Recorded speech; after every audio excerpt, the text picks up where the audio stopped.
আবার আমরা অনেকদিন পর ক্লাস করছি। আজকে করব নবম শ্রেণীর ধ্বনির রূপান্তর। আগে যে ভিডিও আপলোড করেছিলাম তাতে ছিল ধ্বনি পরিবর্তনের রীতি, কি কি নিয়মে ধ্বনিগুলো পরিবর্তিত হয়। আজকে দেখব কিভাবে এদের রূপান্তর হয়। ঠিক আছে, ধ্বনির রূপান্তর কিন্তু ধ্বনি পরিবর্তনের একটি গুরুত্বপূর্ণ অংশ। প্রথমেই আমরা পড়ব স্বর সংগতি। আমি এখানে লিখে নিয়েছি, আজকে আমাদের স্টার্টিং হচ্ছে স্বর সংগতি। সংগতি, স্বর মানে স্বরধ্বনি, সংগতিটা কি? সংগতি মানে হচ্ছে একতা বজায় রাখা, একই রকম করে নেওয়া বা তার খুব কাছাকাছি উচ্চারণ করাকে আমরা বলছি সংগতি। স্বরসংগতি তাহলে কি হবে না, একটি ধ্বনির প্রভাবে আর একটি ধ্বনি প্রভাবিত হয়ে হয় একই রকম উচ্চারিত হবে, নতুবা খুব কাছাকাছি উচ্চারিত হবে। দেখো একটা শব্দ দিয়ে আমরা বলি দেশি, তার থেকে কি হয়েছে দেখো দেশি কথাটা আমরা কি বলি, অনেকেই বলি দিশি। দিশি বেগুন আছে যেমন, তাহলে দেশিটা কি হচ্ছে মানুষের উচ্চারণে হচ্ছে দিশি। কিরকম ভাবে দেখো, আমি এখানে ভেঙেছি, দে দ যুক্ত এ, শি তালব্য যুক্ত হস্য। কিভাবে একরকম হয়ে গেছে দেখো, আমি গোল করছি, এই যে এ, এটা দেখো কিরকম ভাবে পরিবর্তন হয়েছে। পরে দেখো হস্য ছিল, এটা স্বরধ্বনি, এর প্রভাবে এই আগের যে এ, এই এ ধ্বনিটা পরিবর্তিত হয়ে একই রকম হয়ে গেছে। কিরকম হয়ে গেছে? হস্যই। ও নিজে হস্যই ছিল, এ কে পরিবর্তন করে নিজের মতো করে নিয়েছে, এটাকেই বলা হচ্ছে স্বর সংগতি। এবার আমরা দেখলাম, দেখো এটা হচ্ছে পরের স্বরধ্বনি, তাই এটাকে আমরা বলবো পরবর্তী স্বরধ্বনি। এটা আগে আছে তাই এটাকে আমরা বলবো পূর্ববর্তী স্বরধ্বনি। কখনো পূর্ববর্তীর প্রভাবে পরবর্তীটা পাল্টে যেতে পারে, কখনো পরবর্তীর প্রভাবে পূর্ববর্তী পাল্টে যেতে পারে, কখনো পূর্ববর্তী এবং পরবর্তী দুটোর প্রভাবে মাঝখানে কোনো একটা স্বরধ্বনির পরিবর্তন হতে পারে। আবার কখনো পূর্ববর্তী এবং পরবর্তী দুটোর প্রভাবে মানে পারস্পরিক প্রভাবে একে অপরকে এমন ভাবে প্রভাবিত করে যে দুজনেই পাল্টে যেতে পারে, গিয়ে অন্যরকম হয়ে যেতে পারে। সেই হিসেবে স্বরসংগতিকে আমরা চারটে ভাগে ভাগ করব। কি কি দেখো, যদি পূর্ববর্তী স্বরধ্বনির প্রভাবে পরবর্তী স্বরধ্বনিটা পাল্টে যায়, পরিবর্তিত হয়ে যায়, তাহলে সেটাকে আমরা প্রগত স্বরসংগতি বলবো। কি বলবো? প্রগত স্বরসংগতি। আমি পরে উদাহরণগুলো দেব কারণ এখানে জায়গা নেই। এবার যদি পরবর্তী, এটা যেমন এই যে উদাহরণটা, এটা কি না পরবর্তী স্বরধ্বনির প্রভাবে পূর্ববর্তী স্বরধ্বনিটা পাল্টে গেছে। দেখো এখানে পূর্ববর্তী এ ছিল, তাই পরে যে হস্যইটা নিজের মতো করে নিয়েছে, তাই তো? এই জন্য এটাকে বলা হচ্ছে পরাগত স্বরসংগতি। কি বলা হচ্ছে?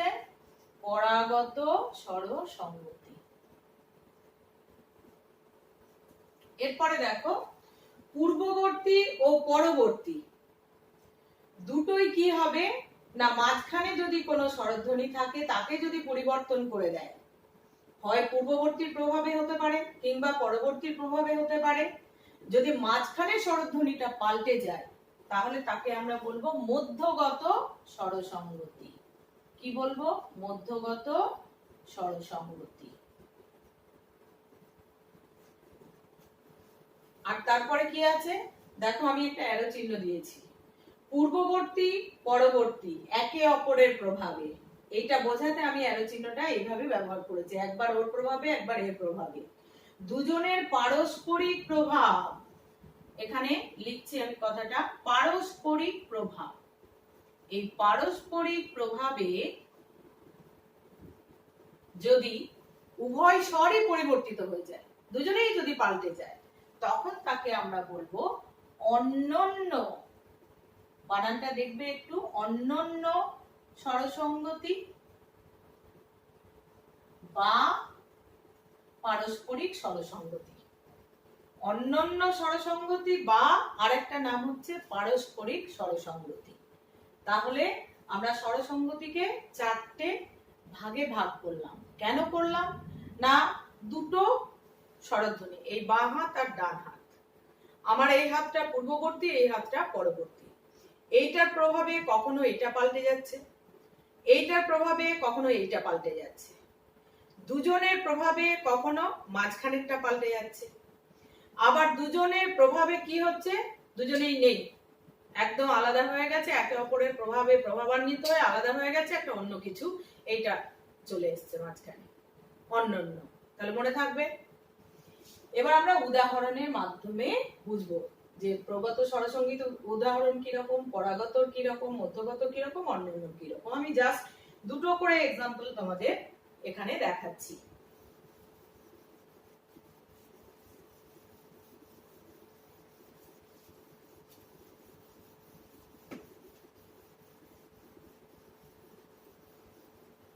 সহজ সহজ শব্দ নিয়ে আমরা তাহলে প্রথমে প্রগত। সুপারি, তার থেকে হচ্ছে সুপুরি,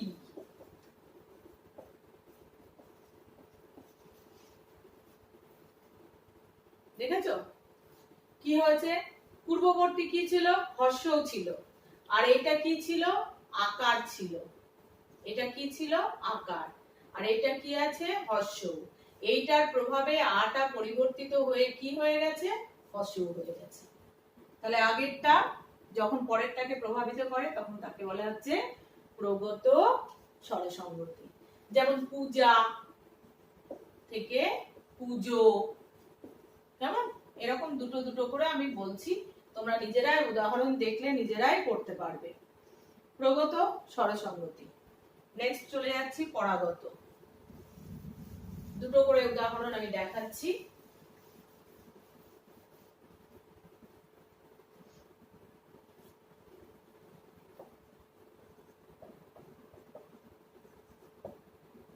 পরাগত, পরেরটা কি করবে? আগেরটাকে পরিবর্তন করবে। তাহলে পরেরটা আগেরটাকে পরিবর্তন করছে কিভাবে? যেমন লিখা,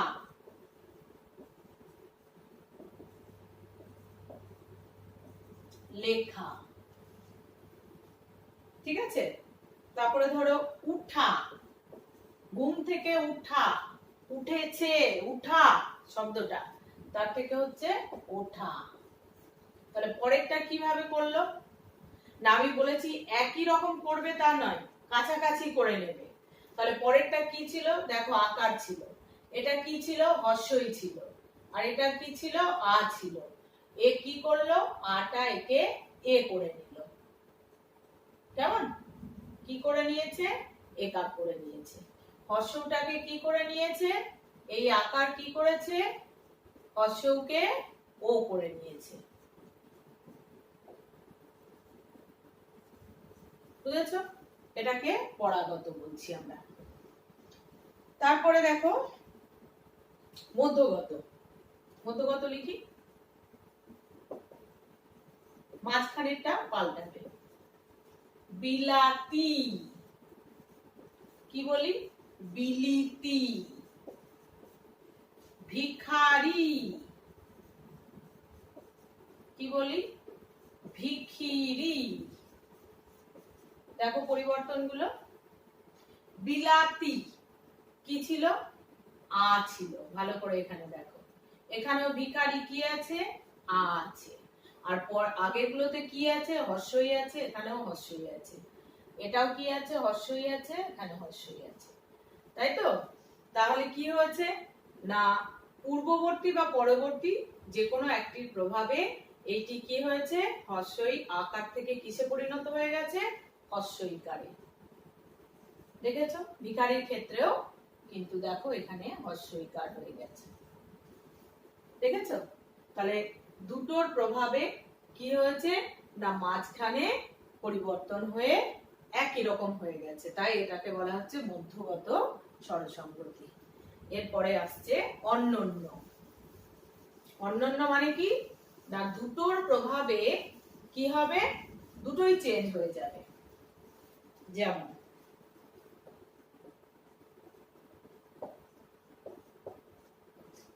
শহরিয়া, কি হচ্ছে দেখো, শহুরে। তাহলে কি আছে, হর্ষই আছে, আছে। এখানে একে অপরের প্রভাবে প্রভাবিত হয়ে একদম পাল্টে গেছে, কি হয়ে গেছে দেখো, হর্ষ হয়ে গেছে। এটাকে বলা হচ্ছে একে অপরের প্রভাবে প্রভাবিত হয়ে দুজনে কেউই নেই বা কাছাকাছিও কিছু নেই, একটা অন্য স্বরধ্বনি এসে গেছে, এটাকে বলা হচ্ছে। যেমন ধরো যোগ্য, তোমার যুগ্গী হতে পারবে না, যুগ্গী। তাহলে কি ছিল, ওকার ছিল, এখানে অ ছিল, দুয়ের প্রভাবে কি হয়েছে, হর্ষ হয়ে গেছে। বুঝতে পেরেছো? এটাকে বলা হচ্ছে অন্যন্য স্বর সংহতি, অন্যন্য স্বর সংহতি। তাহলে এই পর্যন্ত চারটে হয়ে গেল। এবার আমরা দেখব স্বরের যেমন সংগতি দেখলাম, এবার দেখব স্বরের অসঙ্গতি। তাহলে সংগতি মানে যদি মিল হয়, একই রকম হয়, তাহলে অসঙ্গতি তার বিপরীত হবে, অমিল হবে, একই রকম হবে না। তাহলে দেখো, একই স্বরধ্বনি যদি কোনো কারণে প্রভাবান্বিত হয়ে অন্য কোনো স্বরে রূপান্তরিত হয়, তখন তাকে আমরা বলছি স্বরের অসঙ্গতি। ধরো একই ছিল, একই স্বরধ্বনি ছিল, যেমন কাকা, দেখো এখানেও আকার, এখানেও আকার, কিন্তু প্রভাবিত হয়ে উচ্চারণের সুবিধার্থে, মাধুর্যের কারণে এটা কি হয়েছে, আটা দেখো পরবর্তী আটাকে রূপান্তরিত করে কি করে নিয়েছে, হর্ষ। এখানে আ রূপান্তরিত করে কি করেছে, হর্ষ। কাকা থেকে কাকু, মামা থেকে মামু, এখানেও তাই, আকার কি করেছে, পরবর্তীকে হর্ষ করে নিয়েছে। তাহলে বুঝতে পেরেছো, স্বরের অসঙ্গতি খুব সহজ, সঙ্গতির ঠিক বিপরীত জিনিস, একই রকম ছিল, অন্য স্বর হয়ে যাবে, অন্য রকম হয়ে যাবে। তাহলে হয়ে গেল স্বরের অসঙ্গতি। এবার আমরা চলে যাই অপিনিহিতি ও বিশ্রুতি। এটাকে আমরা রূপান্তর না বলে ধ্বনির স্থানান্তর বললেই ভালো হয়। ঠিক আছে, কি বললাম, ধ্বনির স্থানান্তর, রূপান্তর না বলে কি বলবো, ধ্বনির স্থানান্তর। কিন্তু আমি এখানে লেখাটা হেডিংটা রাখলাম, কারণ ব্যঞ্জন ধ্বনির রূপান্তর গুলো আমাদেরকে পড়তে হবে। এখন আমরা দেখছি কি কি পড়ব, অপিনিহিতি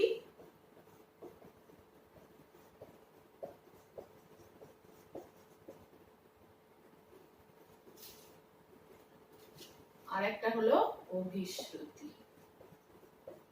এটা পরপর দুটো পড়ার কারণ,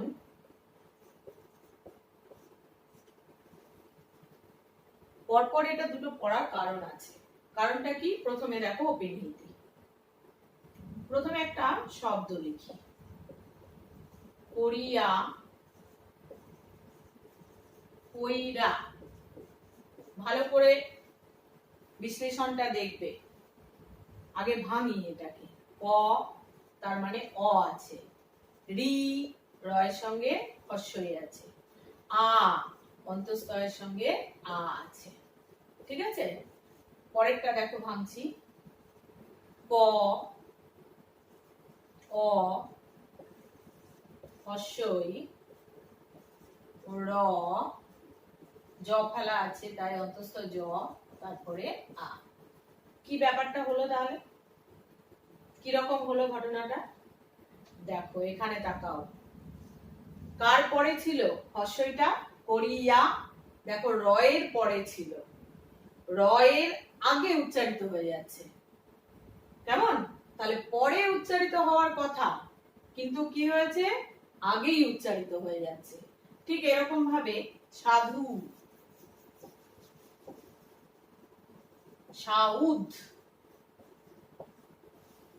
কেমন, ধু পরে হর্ষ উচ্চারিত হওয়ার কথা, কিন্তু সেটা আগেই উচ্চারিত হয়ে যাচ্ছে।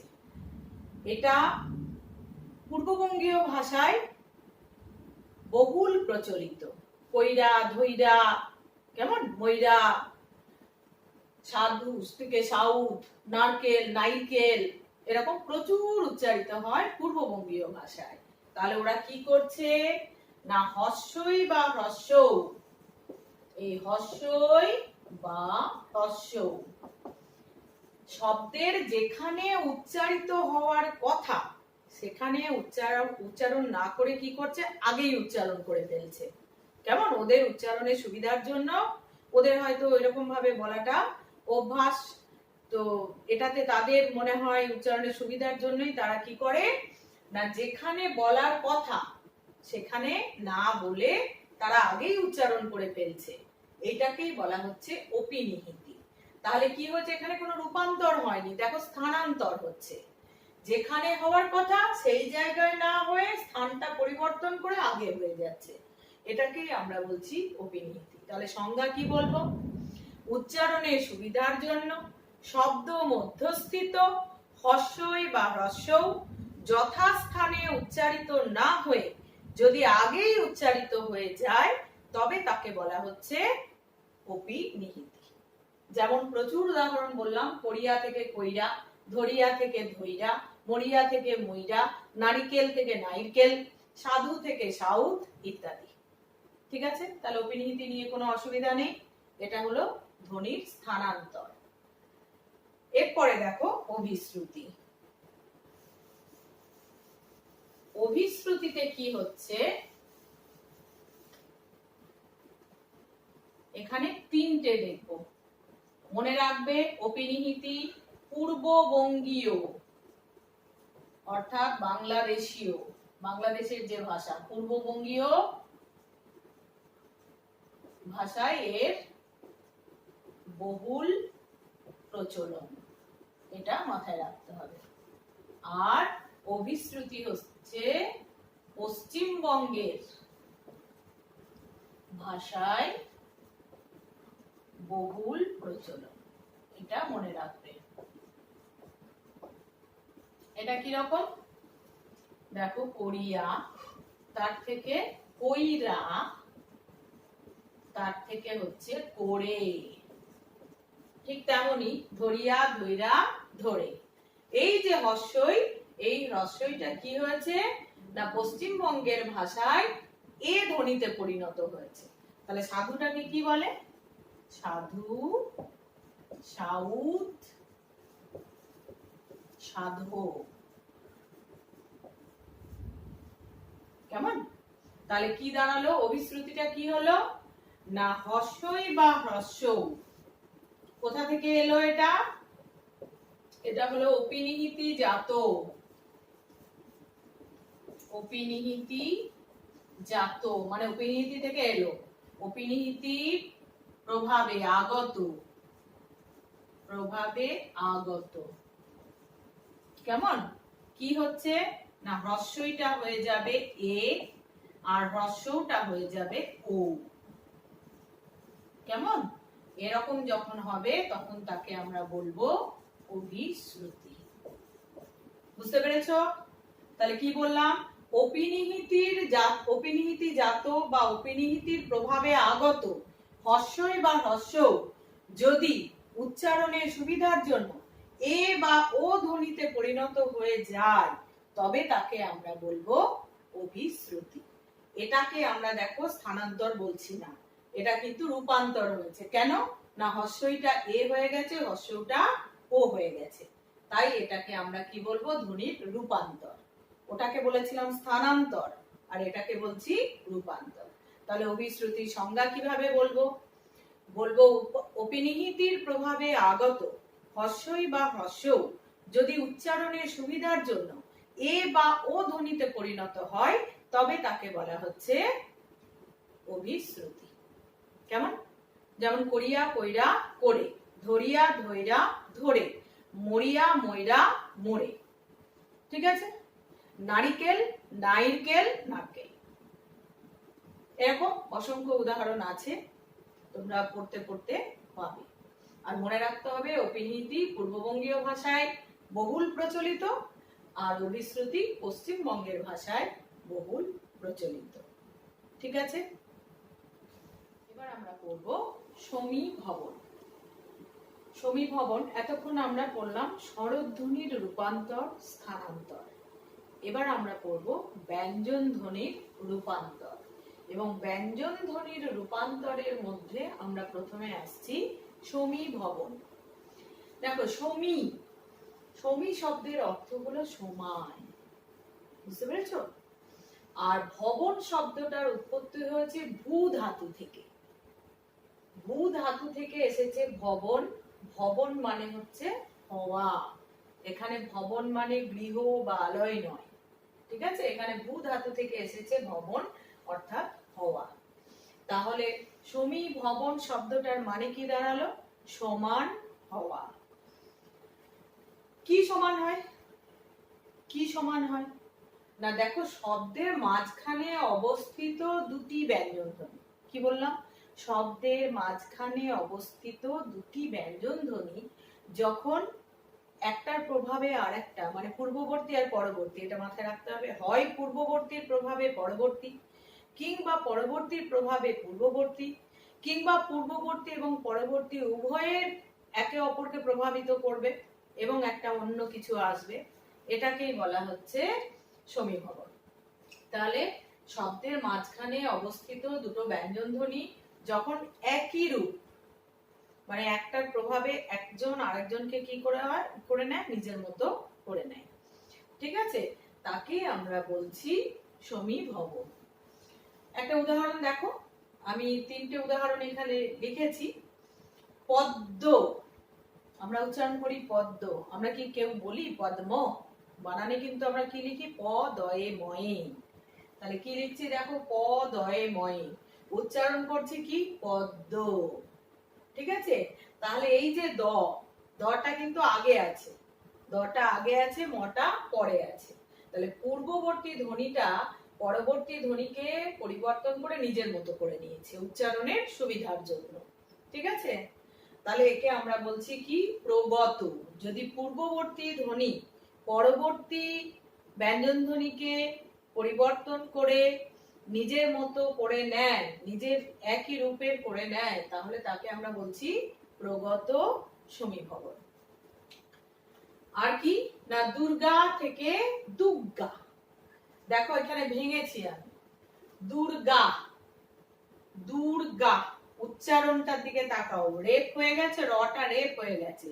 উচ্চারণ করেছি এরকম, দুর্গা, ঠিক আছে? তাহলে এই যে র, এটা কি করেছে না, রেপটা দেখো, রটা কি হয়ে গেছে, এখানে গয়ের মাথায় রেপ হয়ে চলে গেছে। তাহলে এটা পরবর্তী ব্যঞ্জন ধ্বনি হয়েছে, পরে গেছে, রেপ হয়ে গেছে। এই পরবর্তী ব্যঞ্জন ধ্বনি কি করেছে? পূর্ববর্তী ব্যঞ্জন ধ্বনিকে পরিবর্তন করে কি করে নিয়েছে? নিজের মতো করে নিয়েছে, ঠিক আছে? তাহলে পরবর্তী ব্যঞ্জন ধ্বনি যখন পূর্ববর্তী ব্যঞ্জন ধ্বনিকে পরিবর্তন করে একই রূপ বা নিজের পরবর্তী ব্যঞ্জন ধ্বনির সঙ্গে সমরূপের করে নেয়, তখন তাকে বলা হচ্ছে পরাগত সমীভবন। কি বললাম? পরাগত সমীভবন। আবার পরের একটা উদাহরণ দেখো, বৎসর থেকে কি হয়েছে? বৎসর। তাহলে খণ্ডত্ব এবং দন্তস্ব, একটা পূর্ববর্তী একটা পরবর্তী, এরা একে অপরকে প্রভাবিত করে দুজনেই মঞ্চে নেই। মঞ্চে হাজির হয়েছে কে? চ এবং ছ, অর্থাৎ অন্য দুটি ধ্বনি এসে উপস্থিত হয়েছে উচ্চারণের সুবিধার্থে। বৎসর থেকে বৎসর, এটাকে বলা হচ্ছে অন্যান্য সমীভবন। তাহলে স্বরধ্বনির যখন রূপান্তর করেছিলাম প্রগত, পরগত এবং অন্যান্য বা পারস্পরিক, তোমরা বুঝেছো। ব্যঞ্জন ধ্বনির ক্ষেত্রে একই নিয়ম, শুধু উদাহরণগুলো বদলে যাচ্ছে। ওখানে স্বরধ্বনি ছিল, এখানে ব্যঞ্জন ধ্বনি হয়েছে, ঠিক আছে? আশা করি বুঝতে কোনো অসুবিধা নেই। অসংখ্য উদাহরণ আছে, উদাহরণগুলো দিলে আমি তোমাদেরকে দেব হোমওয়ার্ক হিসেবে, তখন তোমরা নিজেরাই নির্ণয় করতে পারবে যে কখন পূর্ববর্তী পরবর্তীকে প্রভাবিত করছে, কখন পরবর্তী পূর্ববর্তীকে প্রভাবিত করছে, আর কখন পূর্ববর্তী এবং পরবর্তী উভয়কে প্রভাবিত করে নতুন কোন ধ্বনির আগমন ঘটেছে, ঠিক আছে? যদি পূর্ববর্তী পরবর্তী ধ্বনিকে প্রভাবিত করে নিজের মতো করে নেয়, তাকে আমরা বলছি প্রগত সমীভবন। যেমন পদ্ম থেকে পদ্ম, ছদ্ম থেকে ছদ্ম, বিদ্যা, জ ফেলা আছে, বিদ্যা থেকে বিদ্যা, দয়ে দয়ে আকার উচ্চারণ হচ্ছে।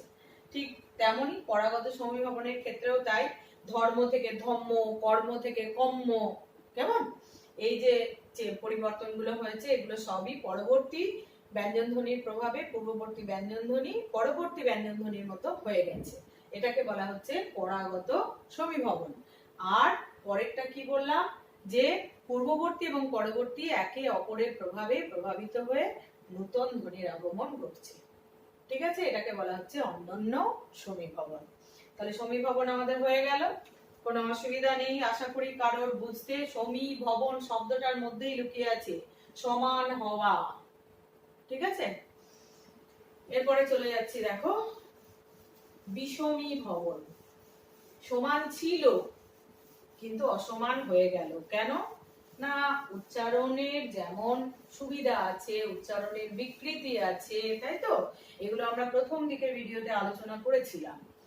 বিষমীভবন বানানের মধ্যে বা শব্দের মধ্যে দেখো লুকিয়ে আছে বিষমী, ওখানে পড়েছিলাম শুধু সমী, এখানে পড়ছি কি বিষমী। বিষম মানে কি? বিষম মানে বৈসাদৃশ্য আছে যাদের মধ্যে, পার্থক্য আছে যাদের মধ্যে, তাই তো তাকে বলে। আর ভবন তোমরা জানো হওয়া, তাহলে পার্থক্য হওয়া, একরকম ছিল আর এক রকম করে নিল। যেমন শরীর থেকে শরীর, যারা লেখাপড়া করেনি, সঠিক উচ্চারণ করতে পারে না, বা যথাযথভাবে শুনে উচ্চারণ করে না, বা উচ্চারণে তাদের জড়তা আছে, তখন তারা কি করে, দেখো র এবং র, এখানে কি ছিল র আর র, এখানে কি উচ্চারণ করলো, বিকৃত উচ্চারণ। দেখো একটা র উচ্চারণ করতে পেরেছে আর একটা পারেনি, সেটাকে কি উচ্চারণ করেছে, ল। তাহলে বিষম অর্থাৎ বৈসাদৃশ্য হয়ে গেছে, আলাদা হয়ে গেছে, এটাকে বলা হচ্ছে বিষমী ভবন। এরকম ভাবে তোমরা অনেক উদাহরণ পাবে, যেমন লাল, নাল। দেখো ল ছিল, লটাকে কি উচ্চারণ করেছে, দন্ত। ঠিক আছে, এটাকে বলা হচ্ছে বিষমী ভবন। তাহলে আজকে আমরা এই পর্যন্তই পড়লাম, এরপরে আমরা ঘোষী ভবন, অঘোষী ভবন ইত্যাদি বাকি অংশটুকু পরের ভিডিওতে পড়ব। থ্যাংক ইউ স্টুডেন্টস, সবাই ভালো থাকো, স্টে অ্যাট হোম।